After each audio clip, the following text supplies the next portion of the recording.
What is up, everybody, and welcome to the Casual Wrestling Community YouTube channel. You are now tuned in to the Raw Takes Weekly Monday Night Raw Recap Show. I am your host, the Notorious Nerdy D, and I am joined tonight by the love of my life, Mrs. Level Up Lauren. What's up, y'all? Whether you're watching us on YouTube or listening on your favorite podcast network, we have an amazing show for you tonight. Make sure to stop right now and hit the like button and leave a comment on whatever platform you are consuming this content on. Right off the bat, didn't think we'd be talking about this again, but here we are talking about this again. So literally just maybe minutes before we decided to hit record, I went ahead and pulled up the MJF promo from Dynamite this week. Everybody's talking about it. It's blowing up the internet, blowing up Twitter, blowing up wrestling, TikTok, everything. Everybody's talking about it. And I had zero plans to talk about this tonight. I had a whole nother story that I was going to talk about, and shit like this comes up, and there's just no way to avoid talking about this. And this is a wrestling podcast. First and foremost, what I do is a wrestling podcast. Now, be it mostly a WWE podcast, yes, that's mostly what it is. But I can't ignore when something like this is going on. When there's good television going on, it takes precedent over my preferences. So let me start off. MJF coming in hot. Is it a shoot? Is it a work? I'm saying it's a little bit of both. And I think that's when wrestling's at its best, right? Tony Kahn, if he doesn't give MJF that microphone and he's not ready for the fire that's about to come out, we don't get that. So there's got to be a little bit of both mixed into this situation. Now, the frustration that came out of MJF, that's real. He's not that good. MJF is good. He's maybe the best on the microphone right now, but he's not that good. That was raw, real emotions coming out. Nobody's that damn good. There was emotion pouring out behind a lot of truth. And that's why I say, even if it's planned, there's a shoot element to something that's spoken out loud that has a lot of truth behind it. Yeah. And I felt something watching that, which is weird. I got a pit in my stomach, even if it's not real, it felt real, and I felt something in my gut. And man, while MJF, a lot of what he does is just a character, that felt different. That really felt like, and it's like he has the ability to stay in character and still get things off his chest the way he needs to. And if I'm Tony Khan right now, let's just role play for a minute. If I'm Tony Khan, first off, my eyes gotta go fucking crazy. But if I'm Tony Khan and I see that promo and I orchestrated or organically this thing just happened, there's a blank check waiting for MJF when he gets to the back. Man, pick your number. Just pick a number. What is it? Because you are going to set the wrestling world on fire for the next 20 years. Just pick whatever it is. You fill the number in, and let's continue doing whatever the fuck this is.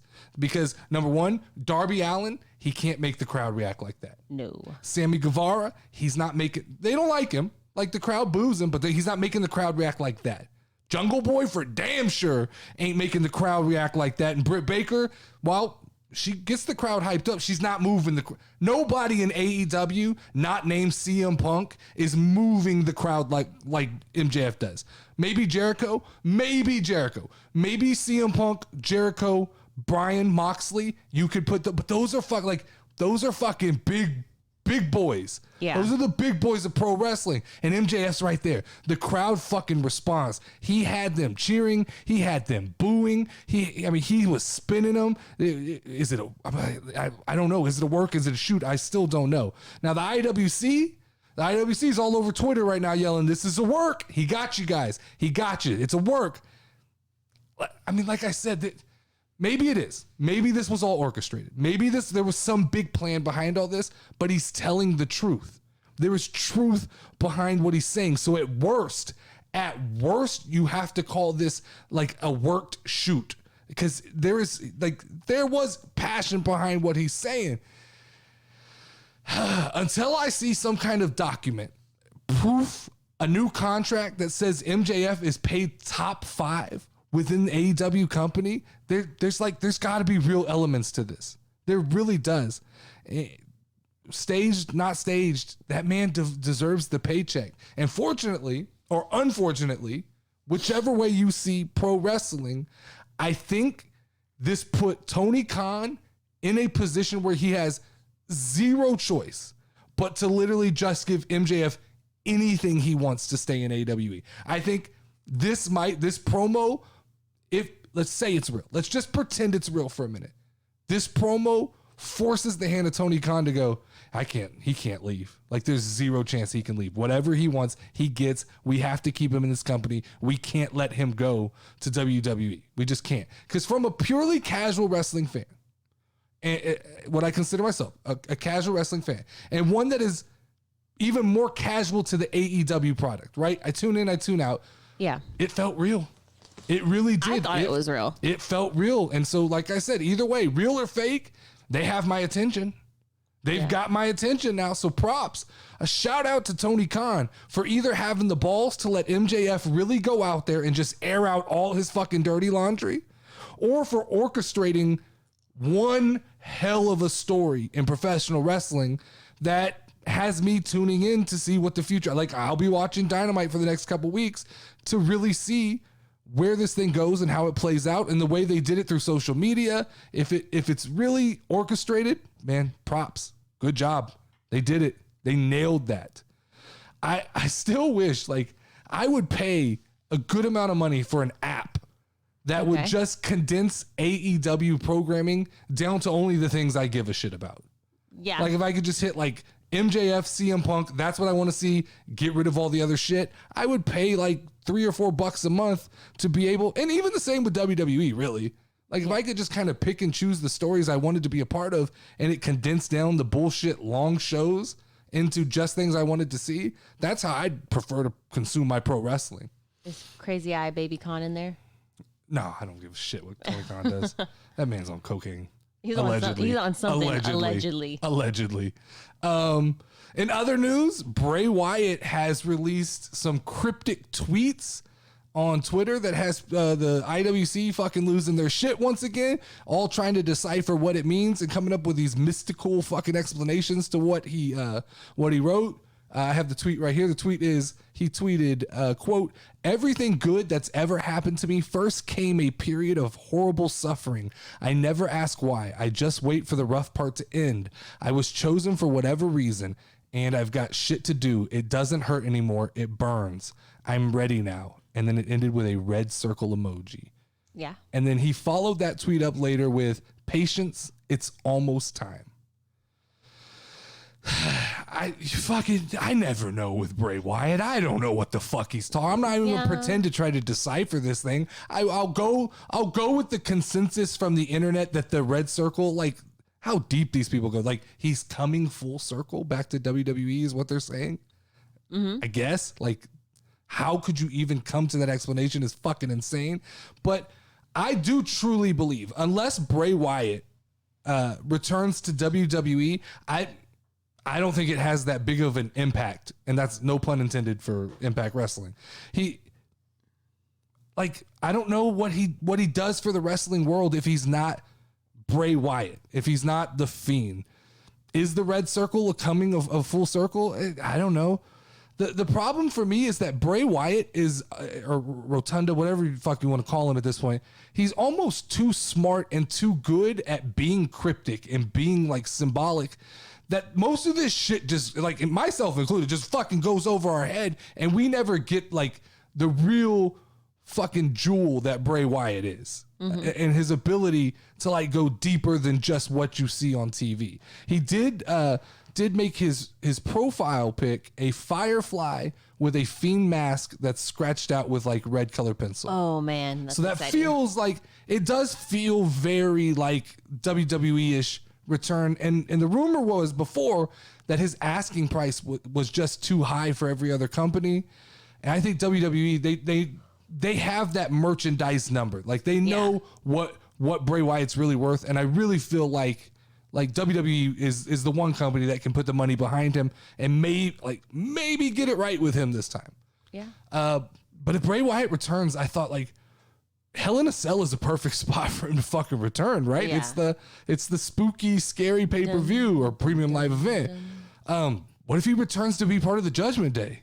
Ooh. Like that's something that gets people talking, right? Yeah. Or even like I had a thought, what if he aligns himself against the Judgment Day with someone like Seth Rollins, who he was in Hell in a Cell with a while back, and they had a match that I think ended poorly, if I remember correctly. People weren't big fans of it. But like what if in Hell in a Cell this time Bray Wyatt shows up and attacks Cody Rhodes and aligns himself with Seth Rollins? That's a fun faction, right? And you could build that up to something at Survivor Series like Judgment Day versus Wyatt Family 2.0, whatever they want to call it, with Seth Rollins and Bray Wyatt. That might be fun. Like it's just fun fantasy booking. Probably wrong. Probably not going to happen. It's just fun to pretend and say things like that. But this is a very weird booked Hell in a Cell. When I went down and looked at the current matches that are announced for this event, there's not one SmackDown match on this card right now. Everything that is happening is coming from Monday Night Raw. That's weird. Cody Rhodes, Seth Rollins in a Hell in a Cell, Monday Night Raw. Becky, Bianca, Asuka, Monday Night Raw. Theory, Mustafa, Monday Night Raw. Bobby Lashley, Omos, Monday Night Raw. Judgment Day, Finn, AJ, Liv, that's all Monday. Kevin Owens, Ezekiel, that's Monday. I don't even know what the real potential matches are from SmackDown. I'm under the belief we probably get the Usos versus Shinsuke and Riddle, but that still has been bleeding over from both shows. It's not a purely SmackDown thing. Maybe Ricochet versus Gunther, but I don't think that they're prepared to pull the trigger on that story yet. First off, I don't think they're ready to take the IC belt off of Ricochet. I mean, I don't know why I think that, but I also don't think that they're ready for Gunther to take a loss in a match for sure. So I don't think that they're ready to book that match. So maybe this is a very Raw heavy event that we're about to get. Yeah. All right, so let's get into this week's Raw takes. All right. So my Raw takes this week come from not watching Raw the same way that I normally watch it. I normally sit down in my office, turn Raw on, it's media television, and I'm completely focused on the show, and I absorb everything. This was the first time that we hosted family, friends, family, whatever the fuck, our wrestling family, your brother and his wife, I guess we'll call her, came over to have kind of a Raw watch party. It's definitely a different way to watch wrestling. I think it's the way wrestling was intended to be watched. I think that the problem for the IWC, and I'm including myself in this conversation, is when you sit down one-on-one with the television, you lock into all the shit you're not supposed to pay attention to. Mm-hmm. All the little things that you're supposed to kind of ignore and get lost in, you lock into those things. When you watch it with people, especially people who like... They've dabbled in wrestling, but they're not huge fans. You see them laugh and like embrace it in a whole different way that makes you enjoy it even more.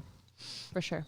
And so one of my first takeaways from Monday Night Raw was, what, fucking Curtis Axel's just gonna make an appearance and we're just not gonna highlight that. And I know this to you is complete fucking, you have no clue what I'm talking about. I had no idea who it was. But at one point, Curtis Axel ran out in the middle of the Cody Rhodes and Seth Rollins segment, and Curtis Axel is a former WWE wrestler. He was part of the Nexus. He's been part of the B Team. You remember the B Team? No. With Bray Wyatt's brother. What was his name? Bo Dallas. Bo Dallas and Curtis Axel, they used to wear the T-shirts that had the markered on B's. No, I didn't know that. It's not that long ago. I know you've seen them. I probably saw him, but I just remember him as like a preacher, and then like... Who? I thought Bo Dallas was like a preacher. The Bo Leave. Yeah, but this is Curtis Axel. He made a comeback. He made an appearance, and we just don't fucking acknowledge it. I think disrespectful to Curtis Axel that happened. But I have heard of him before. They finally tied together, for me, the Bianca Belair, Becky Lynch, and Asuka situation. They've made it feel somewhat coherent, at least. Mm-hmm. At least now, what they did, and this was a good Monday Night Raw for kind of bringing stories all together in general, but I did think that they finally kind of tied it together with Asuka and Bianca fighting, Bianca getting the win, which is weird because usually the person who gets the win doesn't end up going over premium live event. So that's interesting. Are they panicking on Bianca already? But I did feel like it brought it all together, and I thought that I'm mid-level excited for that match right now. Not extremely. I'm not over the top. Mm-hmm. Alexa Bliss continues to be successful in her return. It's funny to see, to me, how other casual wrestling fans just she's a gravitating force. Anybody who watches wrestling goes, I like her. I like her. I like everything about her character, the colors, the doll. So the people we were watching it with immediately are like, oh, I like her. I like her. Yeah. And that's kind of that's what Alexa Bliss's deal is, right? Is just everybody kind of likes her. Nobody dislikes Alexa Bliss, which makes her fun to watch. And so, I'm excited with what they're doing. We got to get her into a real story. And I know she's still getting back in rhythm, but we got to start moving some of these things along so we can see where they're really going. Yeah. Another thing I noticed watching wrestling with other casual fans, quote unquote casual fans, I never realized how funny the 24/7 title is to people who don't watch wrestling. When you have to explain that situation to someone, when you have to literally tell them this belt here, it's always under contest. It can be so we're in the middle of a promo. Here they just come wandering out. Hey man, this is live. And it was hilarious the way the belt changed. It changed hands twice, I think, in the night. And for when new people are watching, what a better way to be introduced into wrestling than that clusterfuck. True. And I even called that it was going to happen. Yeah. But I mean, that was great. I love as internet wrestling people. And I, like I said, I am a casual wrestling fan who can tend to sway sometimes into the IWC opinion. But we all tend to go oh, the 24/7 belt is so stupid, right? What's the point of it? And then you see other people who aren't hardcore wrestling fans watch it and get such a fucking kick out of it. And you go, that's what it's there for. It's there to bring in people who can't follow these long storylines necessarily. Theory, we got Theory and Mustafa. They've kind of started tying that up and making that make sense more. That has the potential to be a very good wrestling match. I'm excited. I am hopeful for what can come of that. I'll be paying attention to see what WWE's plans is for this match and what they plan to do with Theory's character, because it really does start to feel like a make or break moment in Theory's career early on, as he had a lot of momentum coming out of the Pat McAfee thing. And it's almost like WWE panics and they don't know what to do with guys that are in that mid-level rise. And they just kind of go well, maybe we can't put them on TV too much. So it feels like they've kept Theory protected and on the sideline. And we'll get to see what they're going to do. Is he going to just go out there and look, phenomenal? Are we getting a real solid match out of Theory and Mustafa, which I assume we will. And I assume Theory will come out on top and just continue this journey. I'd like to see him defend that title much more on regular television and make him more of a household type name on Monday Night Raw. Yeah. So we got more from the Riddles and we got more from the Riddles. The Riddles. We got more from Riddle and Shinsuke and the Usos. They kind of advanced their storyline a little bit. Like I said earlier, I imagine that this is all leading to a tag team title match at Hell in the Cell, because with no Roman Reigns, the Usos have to hold it down. They have to remind you who the Bloodline are. I made the comment last Sunday on the Casual Smack that I thought the Usos were underutilized. And I didn't mean that in a way of they are on TV every week. Yeah. But they should be the main event on almost everything they're a part of. They're that damn good. That's what I meant by that statement. Mm-hmm. I still believe Roman Reigns is going to make an appearance. I truly do. I truly believe Roman shows up at the end of Hell in a Cell and ruins the match for Riddle. Maybe not. Maybe he shows up next week. I have no idea. The Judgment Day already feel like bullshit to me. And we're 3-4 weeks into this thing, but this is the thing when you sit down and when you watch wrestling and you pay attention to the things they don't want you to pay attention to, but it's bad booking. What has Edge done for them? Rhea Ripley loses to Liv Morgan? Yeah. I don't think she did that the entire time that she was not with the Judgment Day. Well, I mean, what else has Edge done for her? He changed her theme song, gave her some angel wings, and then she loses to Liv Morgan. And we're supposed to buy into this belief that like Edge is this mastermind, but right now I'm not buying into the bullshit. As far as I'm concerned, what happens when the Judgment Day comes out is Edge talks a lot, or they just kind of get beat up. They get beat up on, and they get beat up on by superstars who were kind of cast to the side. The Finn Balor, it's not the B team. We're not gonna call them the B team, but it's the island of misfit toys is more like what it is, right? It's AJ Styles, kind of the forgotten hero, Finn Balor, who's been cast aside, and Liv Morgan, who's been cast aside, and now all of a sudden they come together and they're beating up the cool new faction like every week. And I assume something's going to happen at Hell in a Cell. Something has to happen at Hell in a Cell, or this is just another faction thrown together with absolutely no plan at all. All right, let's get into this week's power rankings. I've changed up the way we do power rankings because essentially it looks like there is no brand split, really. I mean, not to speak of. Guys are jumping back and forth. So I'm going to do a top 5 men. I'm going to do a top 5 women. And then I'm going to do my top 5 superstars to watch. Keep an eye on. Top 5 in the men. I'm going to start off with number 5. And this is interesting because when I put this list together, never imagined that Roman Reigns would be my 5th person on my power rankings. It just didn't seem possible. But with him seemingly coming and going and disappearing and having no part in Hell in a Cell, the other 4 people on this list are just more important to the company right now. And they just have that feel of being higher on this list. So Roman Reigns, number 5, still on the list. You can't take Roman off the list, but you can definitely push him to the top. And it's kind of a put up and shut up after Hell in the Cell to see if he could climb back up to the top there.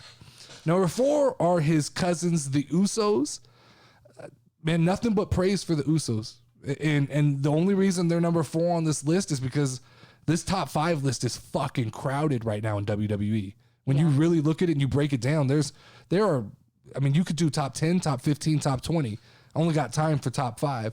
But the Usos, number 4. Number 3, I've got Riddle. I had him number 2 last week on my overall Raw list. But I think that my 2 and 1, my 1 stayed the same. My 2 moved up. And 2 is Seth Rollins. And we'll speak about this just as this. I think Seth kind of passed Riddle with this promo that him and Cody did last week or this past Monday. Yeah. I thought that shit was fucking fire.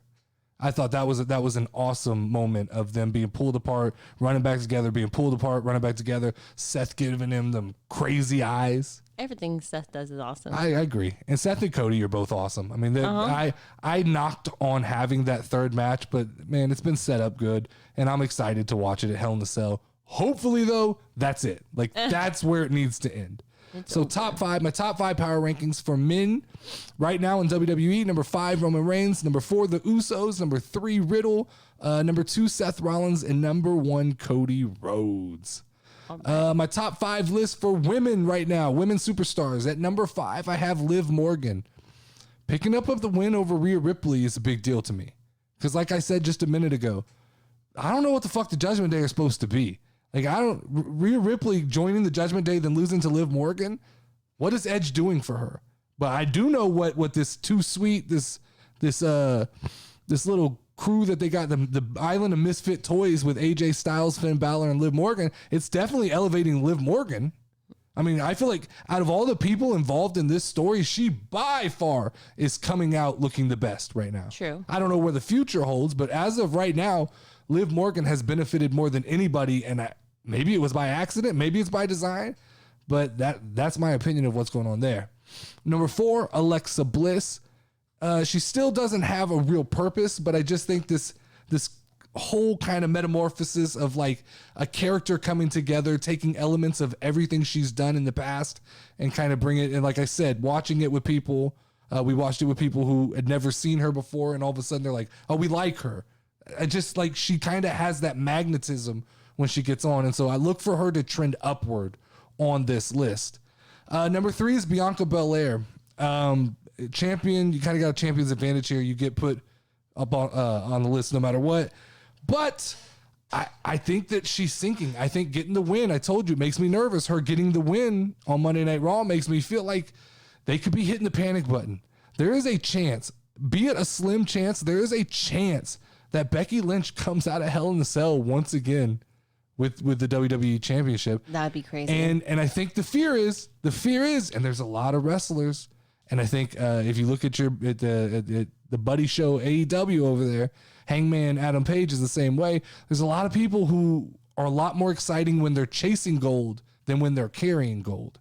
And I don't think Bianca Belair is that person, but you know, as of so far, it's been a short title run, but so far they're not booking her strong. They're not booking her to look, that's true, you know, to look like a strong champion.